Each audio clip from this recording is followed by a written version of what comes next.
No! What are you? All clean. Ah! Why? Rub it. Jordan, why did you send this to me?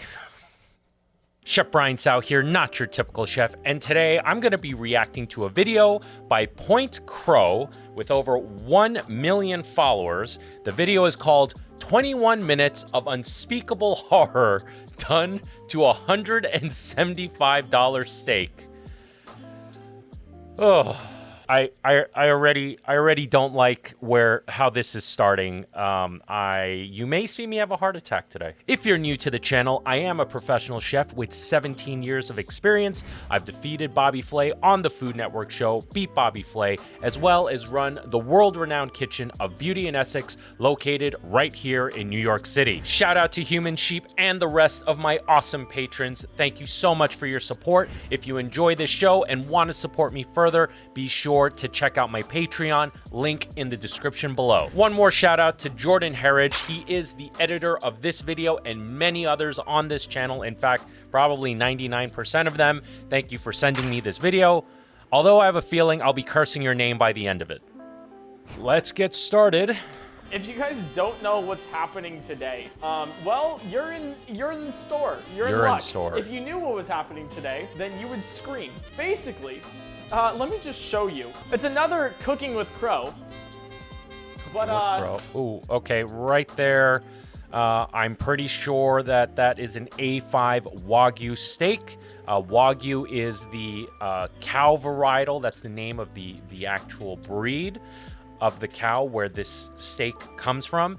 Just your dairy cows and your choice meat cows, or even Black Angus. These are all different varietals of cow, and they all have different qualities. Don't mind that noise. That's my washer and dryer. I'm in the basement. Let's see if I'm right. This is A5 Wagyu Wagyu steak. This cost $170. We're going to be cooking. That sounds about right. I haven't bought Wagyu beef in a long time, and when I was last buying it, I think it was in the $70 to $80 a pound range. So for him to buy it retail, sliced portion prepackaged like that, 170 sounds about right. I'm going to guess that is like a 12-ounce steak, maybe an 8, maybe a little less, maybe like 10. I could be wrong, but just looking at it, it looks about right. And also going back to the name Wagyu, the more popular name for Wagyu was Kobe beef for a long time. But just like Champagne comes from Champagne, France, Kobe beef comes from the Kobe region of Japan. So people basically stopped using the generic term of Kobe beef and started using the term Wagyu because, again, that's the varietal of the animal. That's the name of the breed of the animal that this beef comes from. It's Wagyu beef, and you might be asking, okay, cool. So what's unique about it? What's different? You see, we're just going to do it in our own style. If you haven't seen the Cooking with Crow chocolate chip cookie edition, no. If what I'm looking at the screen right now is any indication where this is going, this is gonna be an angry video. This is gonna be a real angry video. For the birthday cake edition, then you gotta go watch those right now. Today we don't have a recipe. No recipe. That's already, he doesn't come across to me as a very experienced chef / cook. So for him to, be unhinged and go off the rails and improvise with this beautiful cut of beef, which takes a lot of energy and manpower to produce. This is a work of art in the meat community, essentially.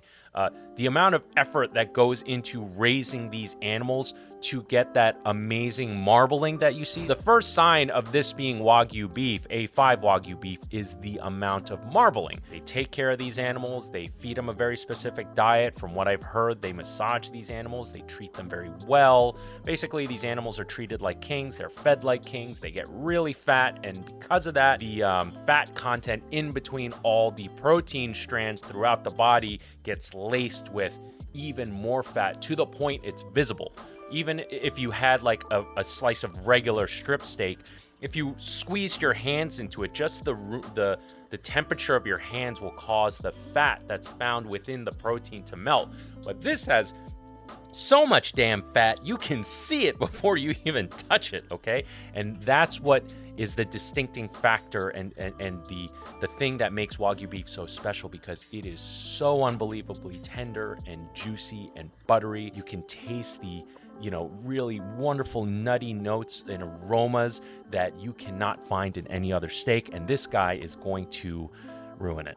I can tell already. How we're going to properly prepare this steak. Yeah, sure you are.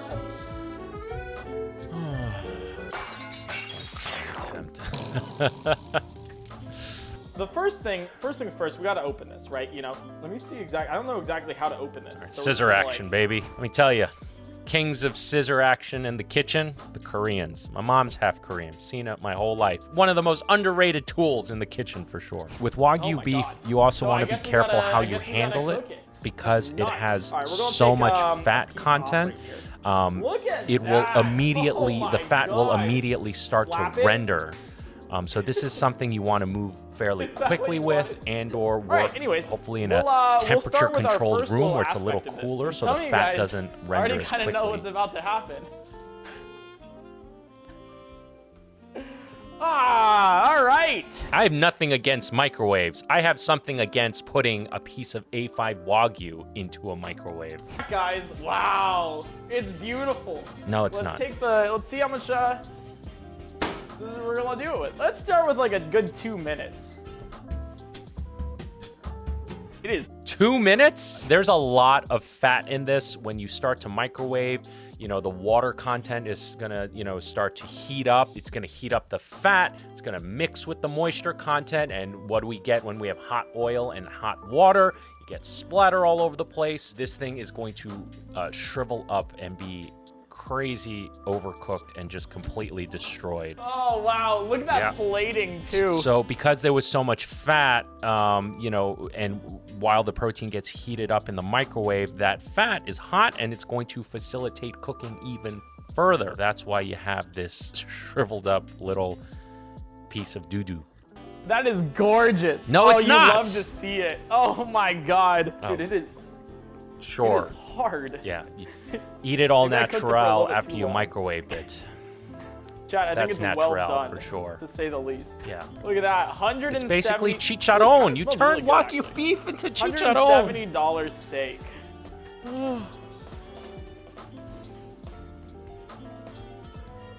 It's not going to be terrible. It's going to be grainy. You know. This is not the cut of protein to do this with. We're getting fancy now with the pink Himalayan salt. Okay, so we're gonna. That's gonna redeem everything. Salt on the. There you go. Is that good? No, it's not. Literally like a. No.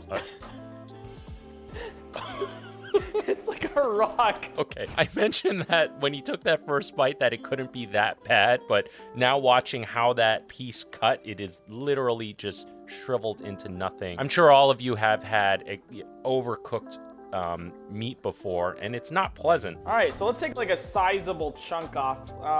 Say like right about. All right, now we're going to the actual ribeye. And all the meanwhile, while this guy was doing this, I'm pretty sure he just left it out like that. And every second the steak is not being cooked and left at room temperature and not being refrigerated, again, it's coming to room temp. It's mostly fat, and the fat is rendering, and you're ruining it.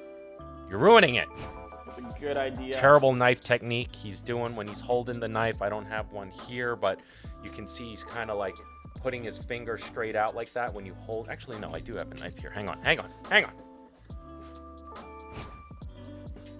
Okay, I got one here.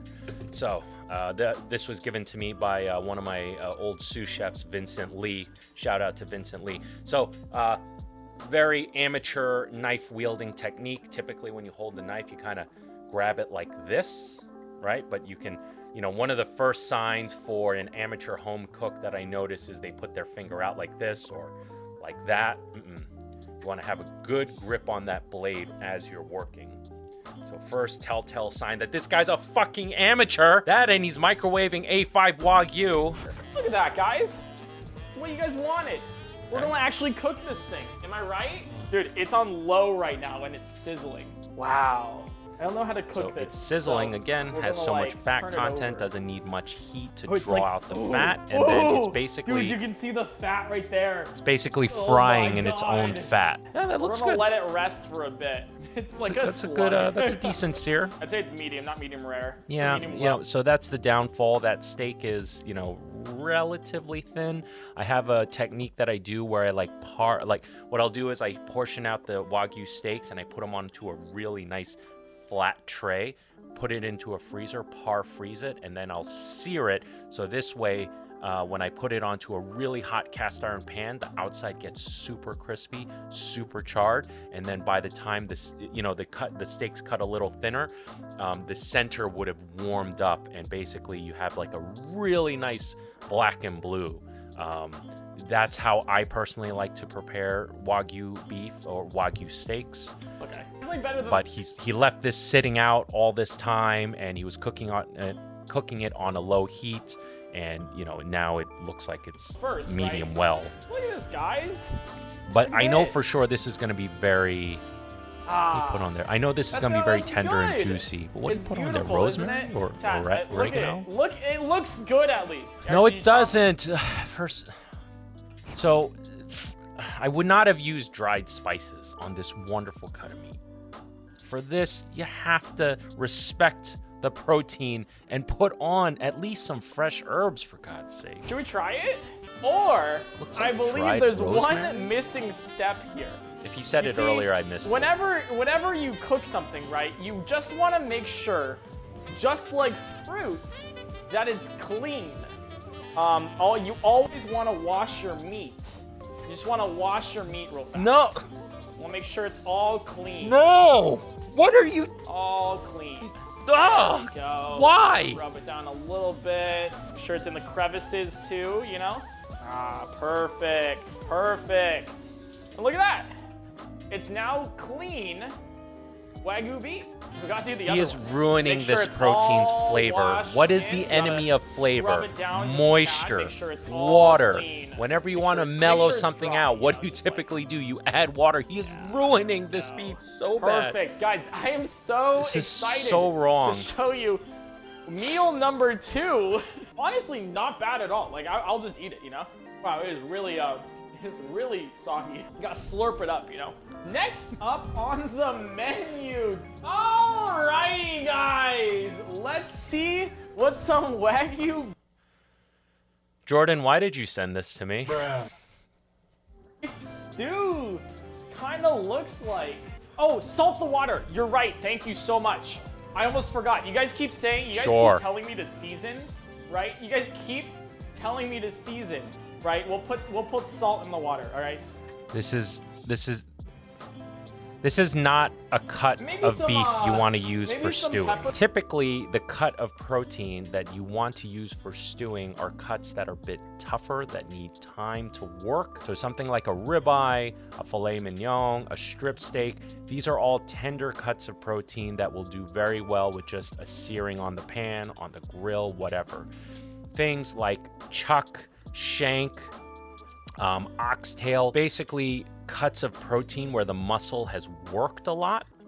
Those are the cuts that you want to cube up or roast whole, low and slow to tenderize. And the telltale sign of what protein you should use for what application is look at the grain structure of the protein fibers. So if you look up close to a filet mignon or a ribeye, first of all, you cut against.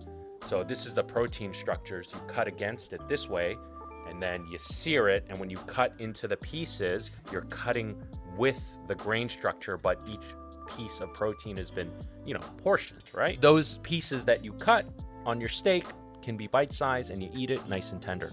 Something like a chuck or a shank, you'll tell that these are very worked muscle fibers because the muscle fibers will be very thick.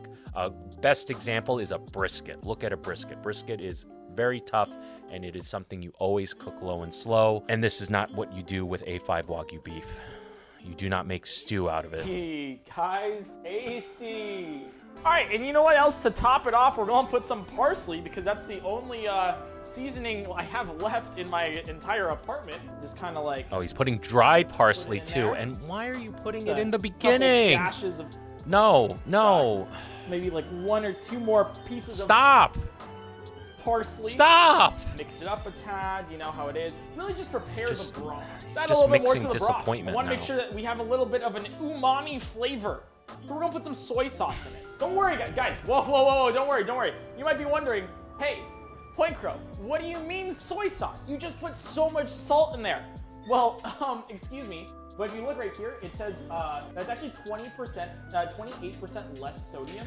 All our problems are excuse me, solved. but we're fine. Good okay? job, All right. buddy. Thank Yeah, you. really, Jesus. really using your There head it there. is. Oh, perfect.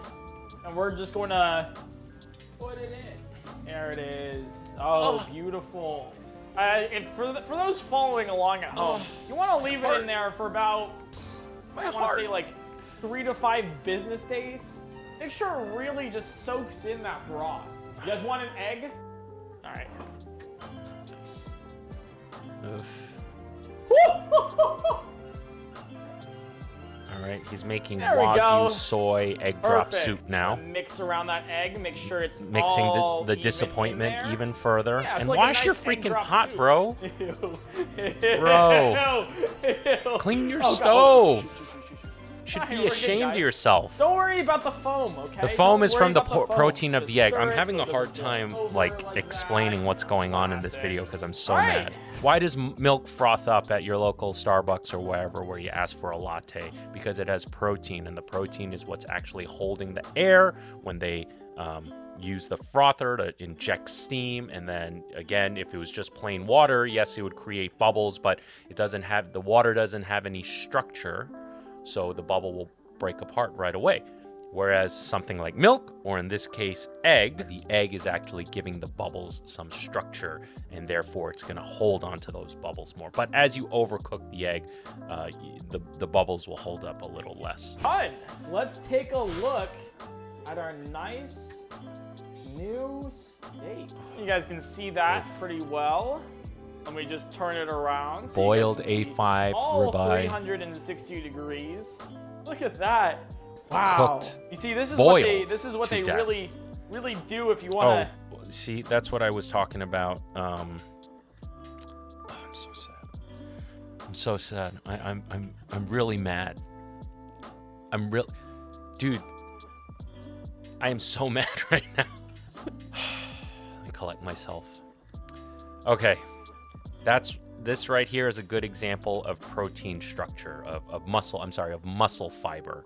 So, yeah, I'm still sad. Let's keep watching. Eat this expensive steak. You boil it. Let's take a look. Oh wow, cuts very well. Yes. Let's try it. It's gonna cut well, and you know this steak is so good to you, and you're just fucking it back.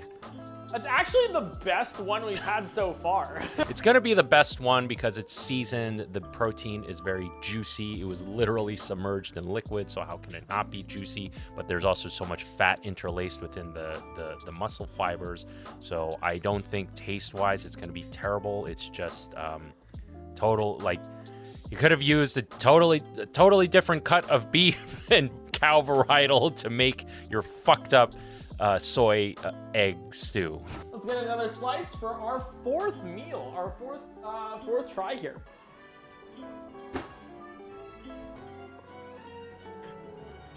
Okay, alrighty then. Let's make a smoothie. No. While we're at it. Looks good. Don't you worry, guys. Don't you worry. It's going to taste amazing. I don't know about you guys, but I am absolutely ready for this. I've been waiting for some really awesome smoothie Wagyu for a while now. You know what? Actually, I think we don't.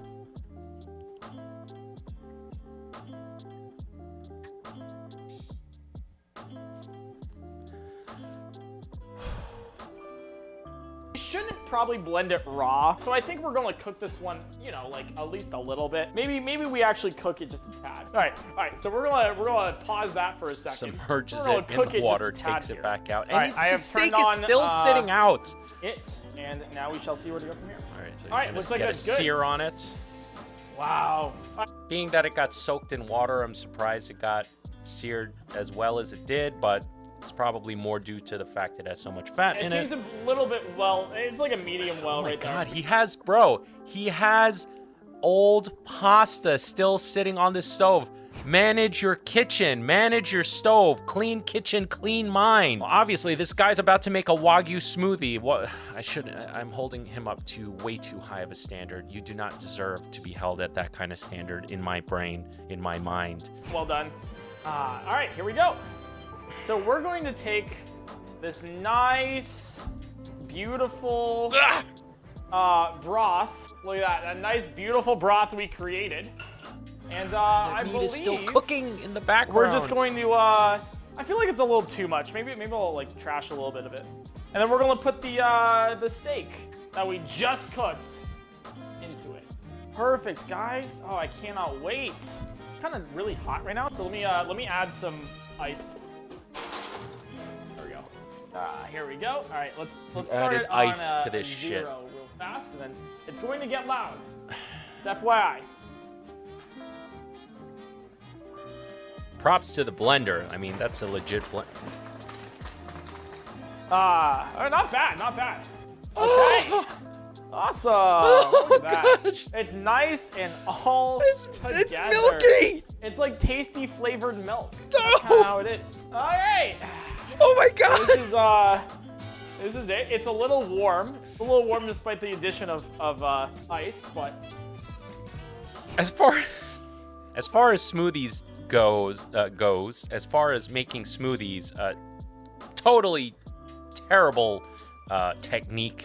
You should have waited for the broth to come to room temperature and or be cold. You shouldn't have taken the steak straight from the pan hot and put it into the blender. You completely defeated the purpose of putting ice in there. So all that ice is going to melt. And then guess what ice is made of? It's made of water. And what's the enemy of flavor? Fucking water.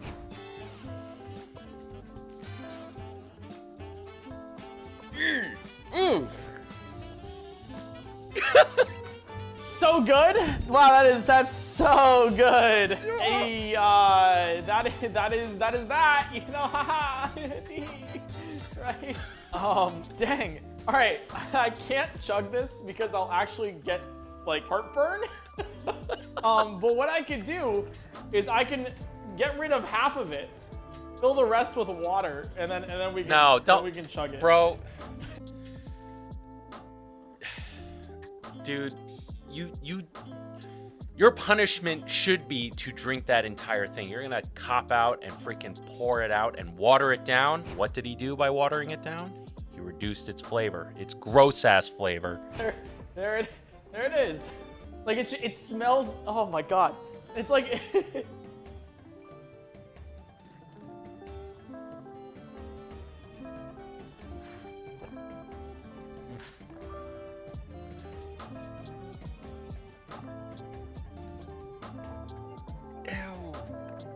Ew.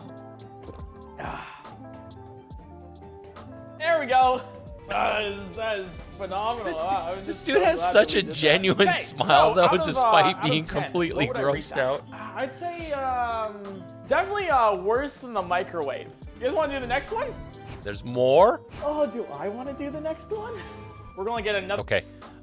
So you can clearly tell now that this steak has been sitting out. It's no longer that brilliant, bright red color when it first came out of the package. I can already tell it's starting to oxidize a little bit because it's been sitting out, exposed to oxygen outside of the vacuum seal pack. So every second that it sits out, it's being exposed to oxygen, and then it's going to start to brown, which is one of the great benefits of pre-portioned steaks. Is it's already portioned for you, especially if you use that. If you used pre-portioned steaks in a restaurant, it's all vacuum sealed. You don't have to worry about off flavors and off colors. But you can see This has, again, I keep saying how much fat this meat has, but he keeps manhandling the protein. He's putting his hand down, he's about to right here, onto the steak as he cuts, and it's making indentations into the beef. So another amateur move, he should have like used his thumb onto the side and maybe his middle finger and cut it like this so he's not putting indentations into the protein. But you can see, especially this fat right here, how translucent it's becoming. It's no longer that bright white color of cold fat. It is now translucent and kind of murky. So you know that this thing has been sitting out. Completely terrible mismanagement of this protein. If he was working for me, he would be fucking fired in an instant. Oh. Chunk out here. All right, we're gonna cook this again. Sear it again. Okay. Properly See, cooked that with a right little there. bit of salt would have been I'll leave this on perfect the right side there. over here. Maybe that's Okay. a little overcooked. No, that's You definitely guys overcooked. ready? I can tell it's overcooked because from the chunky cut, one sign of telling how done something is how much it has shrunk. For our final course of our Thank what is God. this, Thank God it's the six-course final meal? course. You know what you always have to end off with, right? You need ice cream. You need ice cream. All right, let it melt for a bit. Jesus Christ. I should have brought this out earlier. There we go. There we go. Not bad at all. Here we go. No. Let's just take out. And it's Haagen-Dazs. He's going to ruin perfectly good Haagen-Dazs. Honestly, just plate the food properly.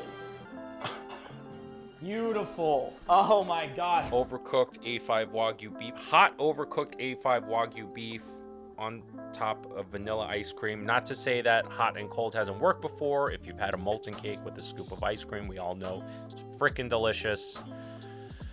Oh shit. Duty, if I've ever seen it. He even got like a Wow. nice new So plate, fancy. you know, like a bowl to Don't forget, guys, we attempt have to be season fancy. it too. Did you some just put salt on that? Add a Salty, sweet, definitely works well. This kid's still a fuck up though. bit of hot sauce. Wow. Wow. Shit just got real, son. What the fuck, bro?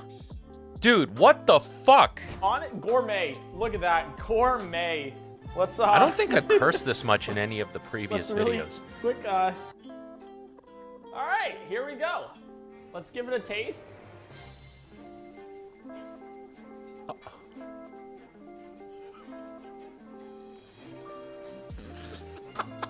Oh! Oh! Yeah, bro. Oh, what did we learn from this? I hope you learned. Don't fuck with A5 Wagyu steak. What is the moral of the story? Oh, this is the worst. Dude, I don't even know why. Oh, that is the worst one. All right. That is totally inedible. Oh, God. Woo! Oh, God. Oh, God. What have we done? No, there's more? This is my job. Yeah, bro. I do Oh, not God. envy you whatsoever. Okay, wow. Holy shit. I can't believe I just watched that, and I can't believe someone would disrespect a piece of meat that so many people, you know, along the supply chain had put so much effort into producing, from the farmer to the butcher to the transporter to the salesperson who got this protein put into whatever place, online store, supermarket that sells it, to the effort you have to purchase the product, prepare the product, and the buck stops with the person who cooks the food. You can do all those steps from production to the moment the food hits the plate ready for consumption, and if you fuck up that last step, all that work that went into getting that food onto that plate would have been for fucking nothing. And that's what this dude represents. Wow. So I'm going to rate everything that I saw here 1 out of 10. He was rating it as he was preparing each dish. I'm just going to batch it all together. I give this dude a big